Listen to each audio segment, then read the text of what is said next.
Ladies and gentlemen, hold on tight, because we have some breaking news that's sure to make you say, "So creepy." Hip-hop fans, listen up, because Kodak Black has just been found with fentanyl in his system. That's right, the rapper who's been making waves with his music and staying out of trouble has just landed himself in hot water. But that's not all. Just when you thought things couldn't get any worse for Kodak, we've now learned that he's a wanted man. Police in Florida is on the hunt for him after he allegedly violated his bail conditions. This news is enough to send shivers down your spine. What's going to happen next? Will he turn himself in, or will the cops come looking for him? Stay tuned to find out. If you are new here, please subscribe to our channel now and get the latest updates. Now let's get back to the breaking news that's sending shockwaves through the music industry. Kodak Black, who's been doing so well lately, keeping himself out of trouble, is now a wanted man in Florida. It's just been revealed that he allegedly violated his bail conditions by failing a drug test earlier this month. A judge has signed off on a warrant for Kodak's arrest, and the legal docs state that if any sheriff deputies encounter him, they should take him into custody immediately. So what exactly did Kodak do wrong? According to the documents, he screwed up twice in recent weeks. On February 3rd, he was supposed to report for a random drug test, but he was a no-show and failed to submit a sample that day. The following week, on February 8th, he did submit a sample, but allegedly it came back dirty. And here's where it gets even creepier. The sample reportedly tested positive for traces of fentanyl. We don't know how much fentanyl was found in Kodak's system, but it was enough to get the judges to issue a warrant for his arrest. And now, he's a wanted man. Will he turn himself in, or will the cops come looking for him? We'll have to wait and see. This is not Kodak Black's first brush with the law. In July of last year, he was arrested for possession of a controlled dangerous substance without prescription and trafficking. The cops claimed they found upwards of 31 oxycodone pills in his car during a traffic stop in Fort Lauderdale, Florida. When you're on probation,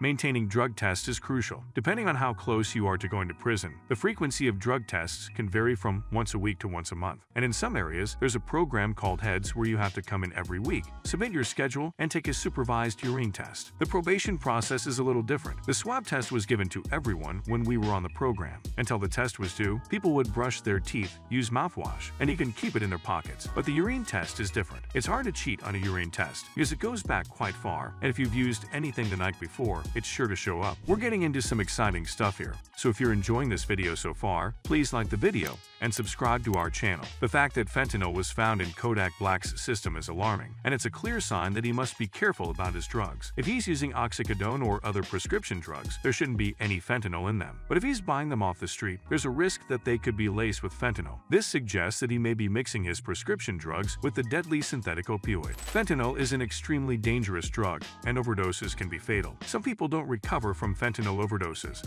so it's essential that Kodak takes this seriously. He needs to be careful and make sure that he knows what he's putting into his body. It's clear that the authorities are serious about Kodak Black being clean, and are not going to let him get away with any slip-ups. While some probation officers may be more lenient than others, ultimately, if you fail a drug test or skip one, you're putting yourself at risk of being sent back to jail. Kodak needs to take responsibility for his addiction and get help to overcome it. Going to rehab is best for him, but he needs to be honest with himself and others about his problem. Fentanyl is a dangerous drug, and he needs to be careful about what he's putting into his body. Fentanyl is a relatively new drug that's become increasingly prevalent in recent years. Back in the earlier days, it wasn't as common as it is now, so it's a particularly dangerous substance to mess around with. Kodak needs to get clean, not just for his freedom, but for his life. The prevalence of fentanyl is a new and concerning trend, and it's putting people's lives at risk. Kodak needs to break out of the vicious cycle of addiction before it's too late. He's a talented artist and a smart guy, but his addiction is putting him in danger of ending up in jail or worse. Clearly, Kodak is a talented artist and a smart individual, but he's got to get out of this vicious cycle of addiction. Otherwise, it could lead to him being in jail or worse, dead. We hope the best for Kodak, and that he gets the help he needs to overcome his addiction. In conclusion, the news of Kodak Black being found with fentanyl in his system is concerning and highlights the dangers of drug addiction. It's important to remember that addiction is a serious issue that affects many people, and it's not something to be taken lightly. We hope that Kodak is able to get the help he needs to overcome his addiction and turn his life around. Remember to be careful about the drugs you're taking and seek help if you or someone you know is struggling with addiction. We'll continue to monitor this story and provide updates as they become available. As we wrap up this segment, we want to know what you think about Kodak Black's situation. Do you think he'll turn himself in? Will he seek help for his addiction? And what do you think can be done to prevent the rise of fentanyl in the streets? We want to hear your thoughts and opinions, so be sure to leave a comment below and join the discussion. Thanks for watching, and we'll see you in the next episode.